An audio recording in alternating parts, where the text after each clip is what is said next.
teacups, what's brewing? Welcome back to the channel. Today we're going to be looking at two of Foodie's videos. We've got her Thai travel tips, just in case you want to travel just like Foodie, and we have her fried chicken mukbang. So rather than do straight reacts to these, I've taken screenshots of what she said she spent in the Thai travel tips. I haven't bothered covering her travel tips portion because I don't think they were particularly good tips. She says that you should change your money at the airport. Please don't do that. It's usually the very worst rate.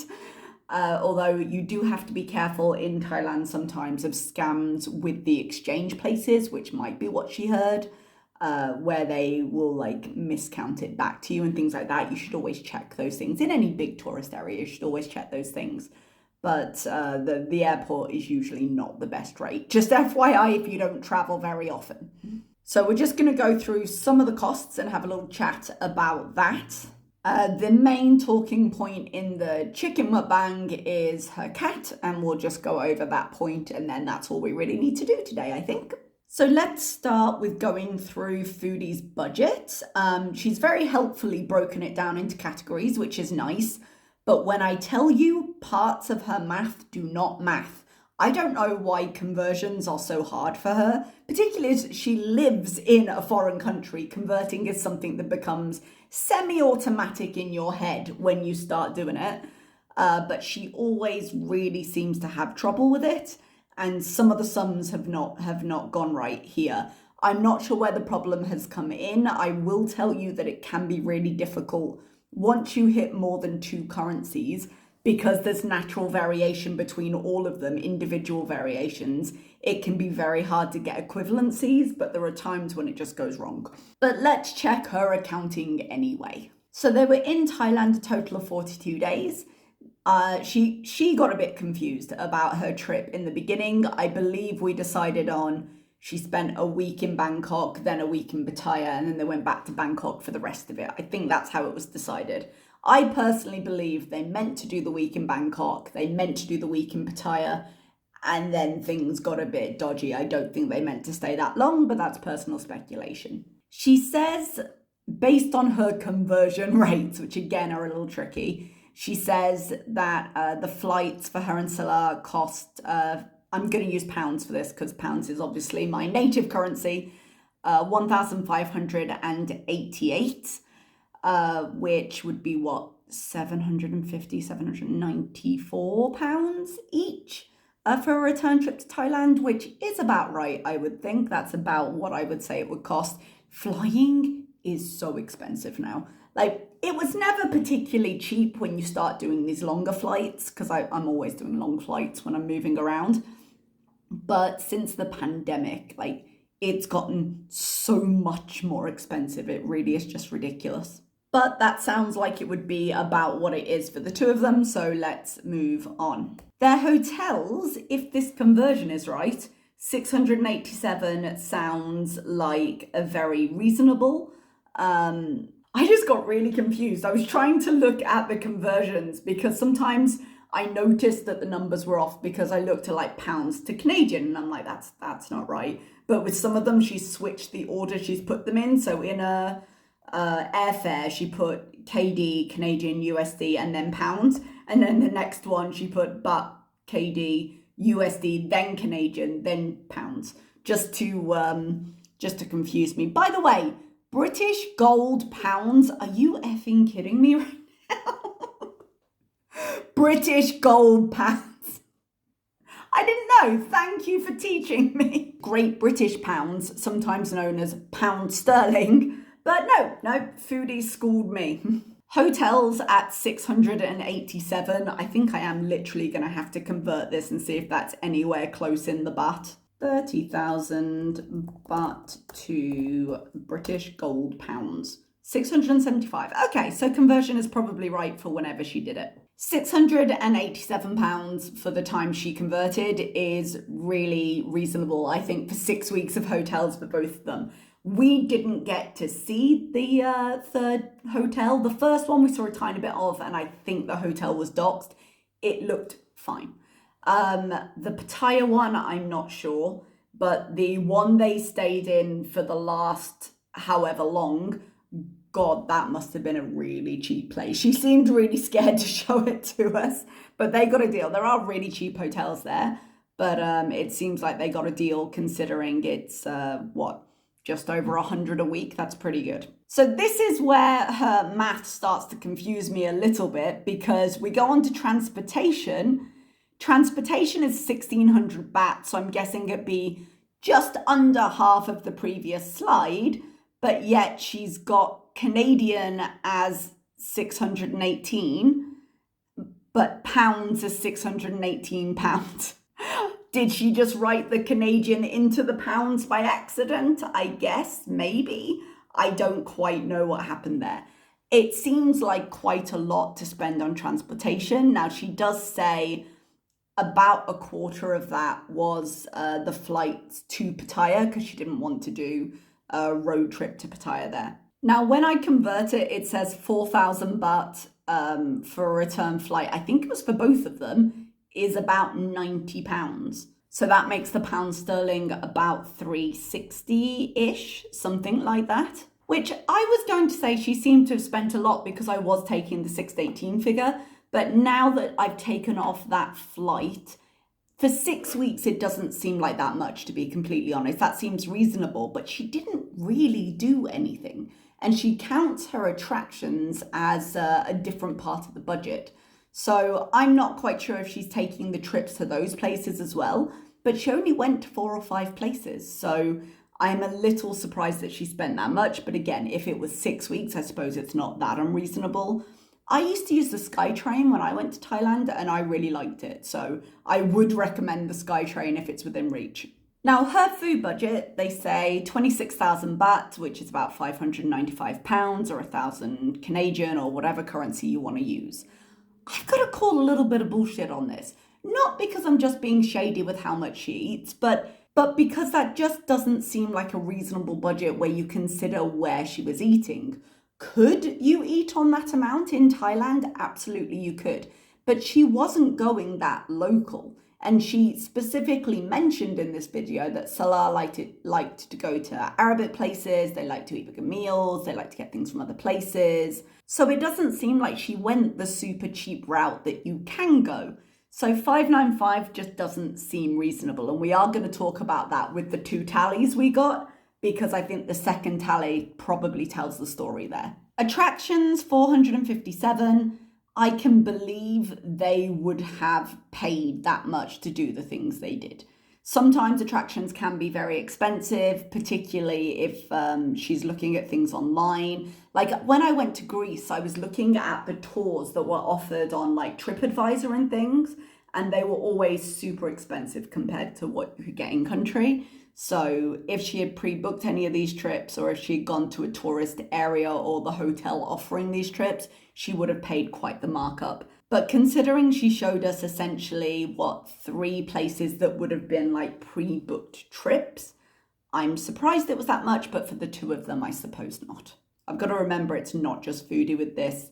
£343 spent on gifts. We don't know what all those gifts were. She claims they were all for the friends and family they have in Kuwait, which might be true. Listen, she can spend the money as and when she wants. Yeah, when I went to Greece, I bought 2 Natasha Denona pads. And you could very easily argue to me what a waste of money that was.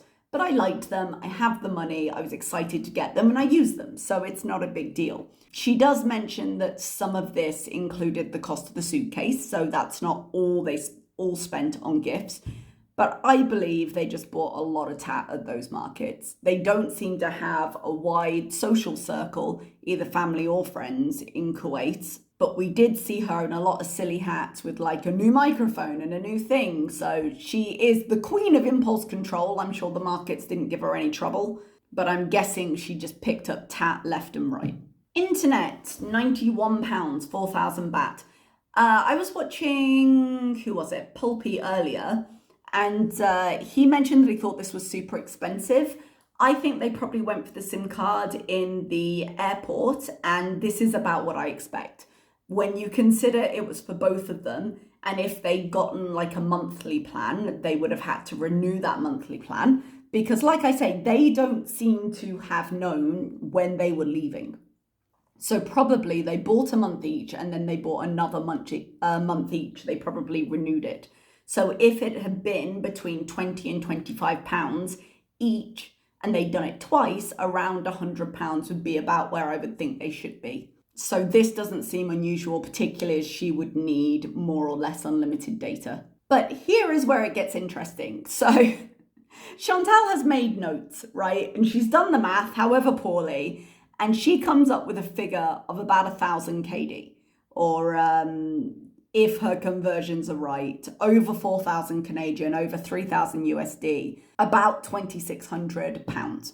But then she talks to Salah and Salah gives her a different figure. Now, again, I'm not sure quite what's going on with the conversion because the Canadian difference is about 2,600, but the pound difference is about 2,200, and that's not how conversions work. But as I say, the more currencies you have, the less precise this is. But you've got an over £2,000 difference. That is not budgeting. Like, how do you accidentally spend £2,000 more than you think you're going to? And this is £2,000 more, over £2,000 more in pounds. So we're talking what, 3,500 Canadian around? That's insane to me. And I think this is the real story of the food there, because she did make a point that the just under 600 she spent was on meals only, like things they had receipts for, restaurants they went to. So when you look at that 22,000, she filmed all the places she went. So I don't think they went anywhere else that would have cost them a lot of money. And we already have that section of the budget, which means probably that extra £2,000 or so went to food. Now, when you split up about £2,100 into 6, it comes out at 350 quid more a week, which when you add it to what she's claiming, which was about 100, 110, I think is much closer. And looking at what she eats in Kuwait, what she ate in Canada, I think it's much closer to the truth there. So adding on their food budget, an extra 350 a week, I think really tells the story of what happened there. Does it matter that she was spending 450, 460 quid a week on food? Not really, it doesn't impact me, but she was very quiet when she said like, oh yeah, no, Salah added it up and he thinks it might be more. And then she just flashed it up on screen and didn't really refer to it too much. Like, that is an insane difference to not realize was there. Now, in Kuwait, I can kind of understand that a bit more because everything goes through Salah's bank account. So she doesn't see any of these purchases. But she was as capable of using her money as he was while they were in Thailand, because she would have just transferred her money over and converted it. So it seemed really odd to me that she would get such a big difference. But then math is not her strong suit. Okay, so that was her Thai trip. Let's move on to the fried chicken. I'm not going to put it up and make you listen to the crunchy skin again. You are welcome. The only real thing to talk about was the cat and why the cat still hasn't been spayed. And she was like, oh, I suppose I should address this, while also telling us why can't people mind their business and why do they care? And about what money we have and how we're spending it. And I'm saying this literally a day after she's put up her Thai budget trip. I was like, well, you made content about your money. Are you shocked we're discussing it? So she did mention that some poor piece of fresh meat that's clearly new to the community was emailing her and saying, here, let us pay for your cats, please. Because we've been down this route before and we know it doesn't work. I'm hoping it was no one long-term that offered to do that. But apparently someone did offer. And please, if you are new out there, go and search up her old content. It was covered extensively. But if you don't know, she had this issue before where she needed to take her cats to the vet. One of her supporters paid for it. And then Chantal got sick of people asking, why haven't you taken her to the vet? Because she couldn't be bothered to do it.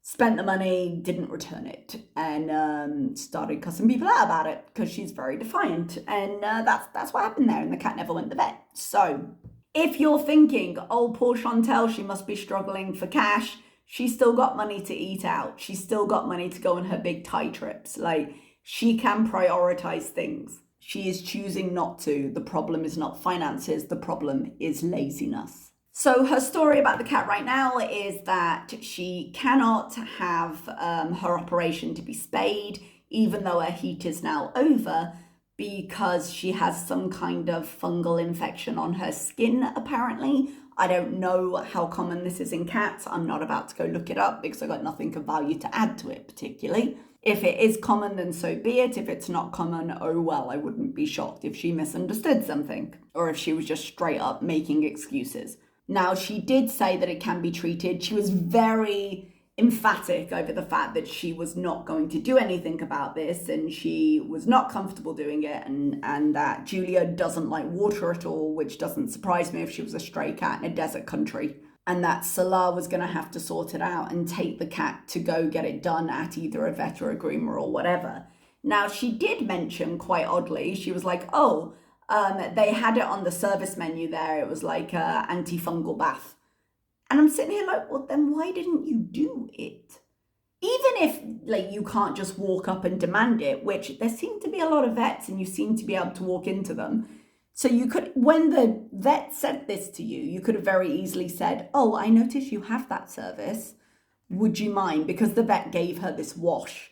Rather than take it home and then be like, I'm not doing this, you sort it out, to Salah, she could have just asked the vet, hey, I know you're giving us this, but, you know, we have a lot of trouble bathing her because she really doesn't like it and I don't feel comfortable being able to do this at home.